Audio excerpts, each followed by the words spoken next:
સુરતના આંગણે ઇતિહાસ રચાવા જઈ રહ્યો છે. આવતીકાલે 1 મે 2026ના રોજ ગુજરાતના સ્થાપના દિવસની રાજ્યકક્ષાની ભવ્ય ઉજવણી સુરતમાં યોજાશે. રાજ્યકક્ષાની આ ઉજવણીને લઈ સુરતમાં અભૂતપૂર્વ ઉત્સાહ જોવા મળી રહ્યો છે.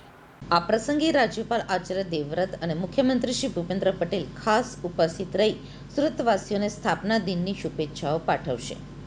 રાજ્યકક્ષાની આ ઉજવણીને લઈ સુરતમાં અભૂતપૂર્વ ઉત્સાહ જોવા મળી રહ્યો છે.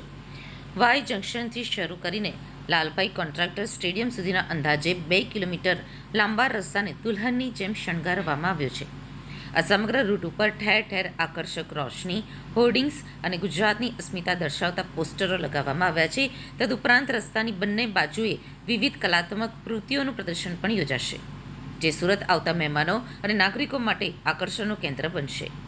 ગુજરાત સ્થાપના દિવસની ઉજવણીની શરૂઆત સાંજે 7 કલાકે વાય જંકશન વીઆર મોલ પાસે પોલીસ પરેડ ગ્રાઉન્ડ ખાતે થશે. 1 મેને શુક્રવારે સાંજે 7 કલાકે રાજ્યપાલનું આગમન થશે, જ્યાં પાઇપ બેન્ડ અને અશ્વદળ દ્વારા તેમનું શાહી સ્વાગત કરવામાં આવશે.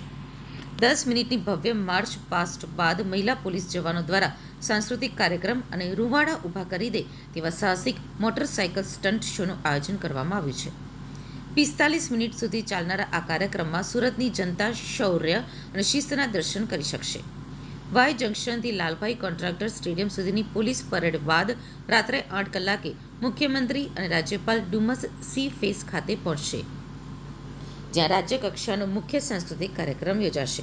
આ કાર્યક્રમની શરૂઆતમાં રાજ્યના ગૌરવ સમાન વ્યક્તિઓનું મહાનુભાવોના હસ્તે સન્માન કરાશે. ત્યારબાદ મેગા ઇવેન્ટ શરૂ થશે. રાત્રે 9 કલાકથી 10 કલાક સુધી 1 કલાક ભવ્ય સાંસ્કૃતિક કાર્યક્રમ યોજાશે, જેમાં દેશભરના નામાંકિત કલાકારો પોતાની કલાના કામણ પાથરશે. પહેલીવાર સુરતમાં આ સ્તરે રાજ્યકક્ષાની ઉજવણી થઈ રહી હોવાથી વહીવટીતંત્ર દ્વારા તમામ તૈયારીઓ પૂર્ણ કરી લેવામાં આવી છે.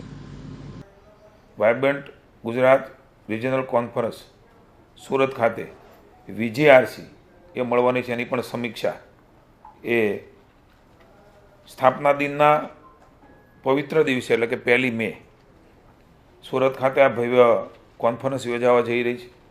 આપ જાણો છો, સૌરાષ્ટ્ર કચ્છ અને ઉત્તર ગુજરાતમાં યોજાય છે. દક્ષિણ ગુજરાતમાં આ કોન્ફરન્સ એ થવા જઈ રહી છે. ત્યારે માનનીય ભૂપેન્દ્રભાઈ અને હર્ષભાઈના નેતૃત્વમાં વિકસિત ગુજરાતથી વિકસિત ભારત 2047નો લક્ષ્યાંક હાંસલ કરવા માટેનો એક મક્કમ નિર્ધાર છે.